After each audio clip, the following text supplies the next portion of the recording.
Friends, आज जो पढ़ने वाला है वो बहुत इंटरेस्टिंग होने वाला है। क्योंकि लॉन्ग क्वेश्चन तो हम लिख देते हैं, लेकिन जो वन वर्ड होते हैं वो बहुत टफ पढ़ते हैं और इसलिए हमें पूरे में से पूरे नंबर मिले। इसलिए हम पढ़ने वाले हैं जो भोपाल से आए हैं वन वर्ड वो। ठीक है, तो हमारा पहला क्वेश्चन है, भूगोल किस भाषा से परिचित प्राप्त होता है। तो भूगोल जो वो किसके बारे में है, तो प्राकृतिक एवं मानव का। ठीक है, इससे हमारा परिचित कराता है। उसके बाद दूसरा क्वेश्चन है, भूगोलिक पर्यावरण के तत्व नहीं है। अब भूगोलिक मतलब वातावरण वगैरह जो भी, तो मिट्टी, जलवायु, प्राकृतिक वनस्पति, ये तो क्या है, वातावरण के ही अंग है। लेकिन जो नगर है, नगर नहीं होगा। क्यों? क्योंकि नगर जो है वो मानव द्वारा विकसित होता है, तो इसका सही आंसर होगा नगर। ठीक है, उसके बाद आता है प्राकृतिक एवं शक्तिशाली बल, पूज्य एवं सकारात्मक योग। यह कथन किससे संबंधित है? तो यह जो कथन है मतलब प्राकृतिक की पूजा वगैरह बल को किस विचारधारा में समझा जाता था। तो आपको याद होगा फर्स्ट चैप्टर में 3 विचारधारा है, तो जिसमें से जो हमारी फर्स्ट वाली विचारधारा है पर्यावरण निश्चयवादी, उसमें क्या करते, आदिवासी जो थे वो प्रकृति से डरते, उसकी पूजा करते। ठीक है, इसलिए मैं आपको डिटेल में इसलिए बता रही हूँ ताकि माइंड में क्लियर हो। ठीक है, ताकि कोई भी ऑब्जेक्टिव बने तो हम उसे कर सकें। रुको और जाओ किस संकल्पना के अंतर्गत आता है?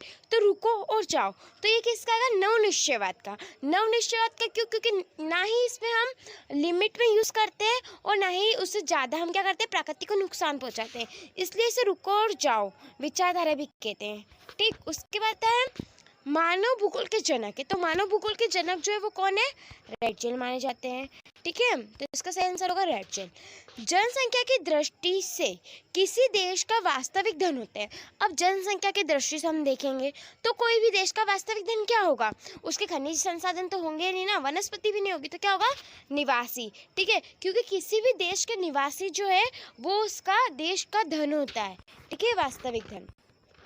विश्व में सबसे अधिक जनसंख्या वाला देश है, तो पता होगा चीन। ठीक है, आगे सबसे अधिक जनसंख्या घनत्व वाला महाद्वीप है, तो महाद्वीप कौन सा है? एशिया। और देश पूछे तो चीन। ओके, फिर आगे है निम्नलिखित में से विरल जनसंख्या वाला क्षेत्र नहीं है। विरल मतलब जहाँ पर कम जनसंख्या नहीं है, ऐसा कौन सा है? तो दक्षिण पूर्वी एशिया। विकासशील देशों की जनसंख्या के सामाजिक ढांचे में विकास एवं आवश्यकता की पूर्ति कौन से साधन में सहायक होते हैं? तो वित्तीय। वित्तीय क्यों? क्योंकि कोई विकासशील देश है तो अपना विकास करेगा, मतलब वो किसी भी चीज़ में विकास करेगा तो वो कब करेगा? जब भी करेगा ना, जब उसके पास पैसे होंगे, तो इसमें वित्तीय संसाधन आएगा।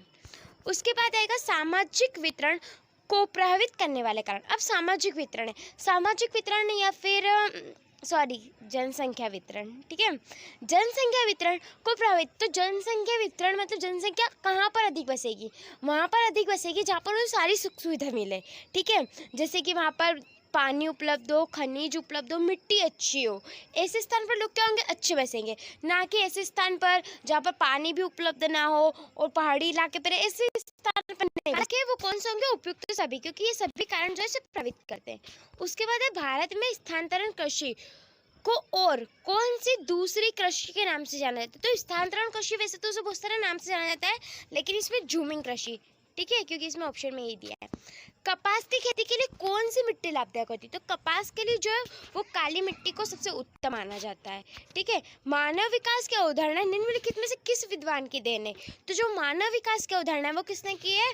डॉक्टर महमूद उल हक ने। ठीक, प्राथमिक क्रिया कौन कौन सी होती है? तो प्राथमिक क्रिया जो होती है जिसमें पशुपालन, अखरेट, लकड़ी काटना, ये सब क्या आता है? या फिर कृषि करना, ये सब किस में आता है? प्राथमिक क्रिया में। तो उपयुक्त सभी सही होगा। रोपण कृषि नहीं। अब रोपण कृषि मतलब ऐसी कृषि जिसे रोपा जाता है। ठीक है, तो चाय को रोपा जाता है, कॉफ़ी को रोपा जाता है, गन्ने को रोपा जाता है, लेकिन गेहूं को नहीं रोपा जाता। गेहूं के बीज डाले जाते हैं, तो इसमें गेहूं होगा। ठीक, सहकारी कृषि को सबसे अधिक सफलता मिली है। सहकारी कृषि जो है उसको सबसे अधिक डेनमार्क में मिली, या फिर रूस भी कर सकते हैं अपन। ठीक है, लेकिन इससे डेनमार्क ही आएगा। अटलांटिका एवं ध्रुवी क्षेत्रों में पाले जाते हैं, क्या पाले जाते हैं? तो रेनडियर पाले जाते हैं। तृतीय क्रियाकलाप है। तृतीय क्रियाकलाप क्या होती है? जिसमें बीमा, बैंकिंग वगैरह जितने भी सेक्टरों में काम होते हैं ना, वो सब। तो बीमा एवं बैंकिंग। निम्नलिखित में से किस प्रदेश में प्राचीन तम नगरीय बस्तियां रही है? तो प्राचीनतम बस्तियां कौन सी थी? तो जो सिंधु नदी घाटी की मोहनजोदड़ो हड़प्पा है ना, वो है प्राचीनतम बस्ती है। चतुर्थ श्रेणी में से क्रियाकलाप है। चतुर्थ श्रेणी क्रियाकलाप क्या है? तो जो सॉफ्टवेयर कंपनी, अस्पताल, विश्वविद्यालय, ये सब किस में आता है? चतुर्थ क्रियाकलाप में आता है। ठीक है, तो इसका आंसर होगा उपयुक्त सभी। महानगर सर्वोत्तम रोजगार प्रदान कराता है। महानगर किसमें रोजगार उपलब्ध कराता है? तो महानगर में क्या होता है? प्राथमिक क्रिया नहीं होती, वहाँ पर क्या होती है? सारी जो सेवा होती है वो उच्चतर होती है, तो उच्चतर सेवा है। व्यापार एवं परिवहन किस क्रियाकलाप के अंतर्गत आते हैं? तो व्यापार एवं जो परिवहन है वो भी तृतीय क्रियाकलाप के अंतर्गत आते हैं। ग्रामीण बस्तियों की प्रमुख आर्थिक क्रिया, ग्रामीण बस्ती क्या करती है? तो ग्रामीण बस्ती जो प्राथमिक क्रिया से जुड़ी रहती है। ठीक है, ये लोग पशुपालन पालते हैं, कृषि वगैरह करते हैं। 10 लाख से अधिक जनसंख्या वाला नगर कहलाता है। जहाँ पर 10 लाख से भी अधिक हो वो नगर कौन से कहलाते हैं? मिलियन सिटी कहलाती है। ठीक है, झील या तालाब के चारों ओर विकसित होने वाली कौन सी बस्ती है? तो झील और जो तालाब के चारों ओर विकसित होती है वो कौन सी होती है? वृत्ताकार। प्रति इकाई क्षेत्रफल में व्यक्तियों की संख्या को क्या कहते हैं? तो जनसंख्या घनत्व कहते हैं। भारत में विशालतम भाषाई समूह है। भारत में कौन सी जो भाषा है वो समूह अधिक पाए जाते हैं? तो भारतीय आर्य लोगों के। अत्यधिक विरल जनसंख्या वाला राज्य, सबसे कम जनसंख्या कहाँ पर पाई जाती? तो अरुणाचल प्रदेश में। उसके बाद निम्नलिखित में से किस राज्य में प्रमुख तेल उत्पादन क्षेत्र है? तो असम जो है वहाँ पर तेल उत्पादन क्षेत्र है। निम्नलिखित में से किस स्थान पर पहला परमाणु ऊर्जा सेक्टर स्थापित किया? तो नागापुर है ना, ये तो हम शुरू से पढ़ते आ रहे हैं। मेनोजाइट व मेथेरियम खनिज किस राज्य में पाए जाते हैं? तो ये लोग कहाँ पाए जाते हैं? गोवा में पाए जाते हैं। एशिया की गंदी बस्ती धारावाहिक किस महानगर में स्थित है? तो मुंबई। मुंबई में जो है वो बहुत जनसंख्या पाई जाती है, इसलिए वहाँ पर गंदी बस्तियों की समस्या उत्पन्न होती है। ठीक, निम्नलिखित में से कौन सी नदी सबसे अत्यधिक महत्वपूर्ण है? तो कौन सी? यमुना। यमुना नदी क्यों? क्योंकि ये दिल्ली के किनारे आती है और दिल्ली की जो जितनी भी जनसंख्या दिल्ली में अधिक पाई जाती है, जिसके कारण इन्होंने क्या किया? यमुना नदी को बहुत अधिक प्रभावित किया। ये जो ऊपर जो हमने पढ़ा था ये वाला और ये नीचे वाला, ये मोस्ट इंपॉर्टेंट ऑब्जेक्टिव है, कई बार एग्जाम में है। निम्नलिखित में से कौन सा अम्लीय वर्षा का कारण होता है? अब अम्लीय वर्षा किसके कारण होती है? वायु प्रदूषण के कारण होती है। क्योंकि हमारा जो वातावरण है वही प्रदूषित रहेगा तो वो किसको? अम्लीय वर्षा कराने में सहायक होता है, जो कि अच्छी बात नहीं है। शोर मापने की इकाई क्या है? तो शोर मापने की जो इकाई है वो है डेसिबल।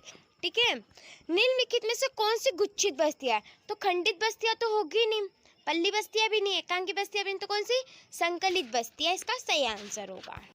प्राथमिक क्रिया कौन कौन सी होती है? तो ये क्वेश्चन अपन ऊपर भी देख चुके हो, उपयुक्त सभी। ठीक है, उत्पादित मृदों का क्रय विक्रय कहलाता है। मतलब जो भी हमने उत्पादित किया है उसको हम किसी और के पास भेजते हैं या फिर उनसे कुछ लेते हैं, तो वो क्या कहलाता है? व्यापार कहलाता है। ठीक है, निम्नलिखित में से कौन सा एक प्रतिकर्ष कारण नहीं है?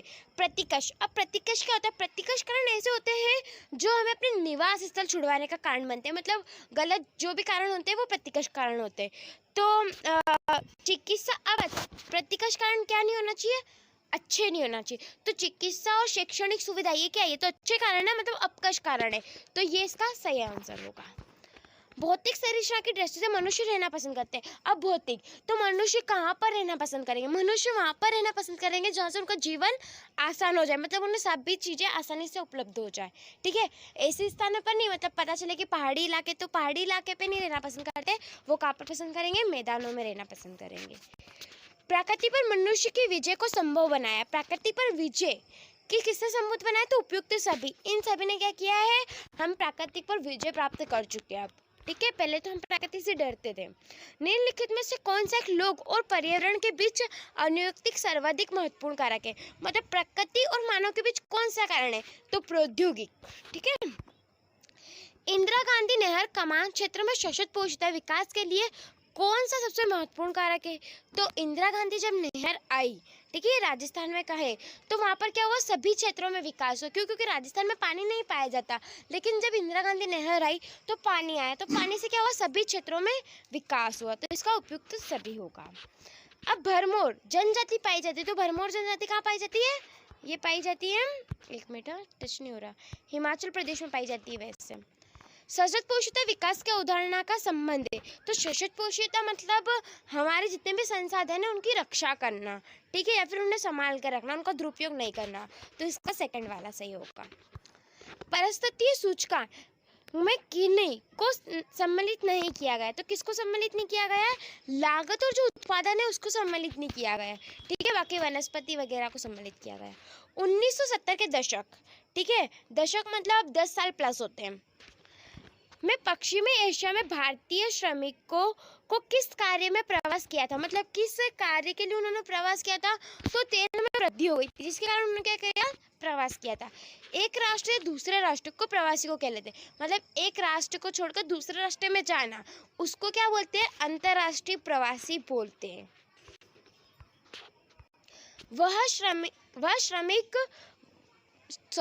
मुख्य श्रमिक वह व्यक्ति होता है जो वर्षों में कार्य करता है। तो मुख्य श्रमिक कौन सा व्यक्ति होता है? जो साल में कम से कम 183 दिन काम करे, ठीक है। आई होप आपको वीडियो समझ में आई होगी। और ये जो क्वेश्चन है वो मोस्ट इम्पॉर्टेंट क्वेश्चन है और एग्जाम में यहीं से ऑब्जेक्टिव बनेंगे, तो आप इसे समझना ठीक से।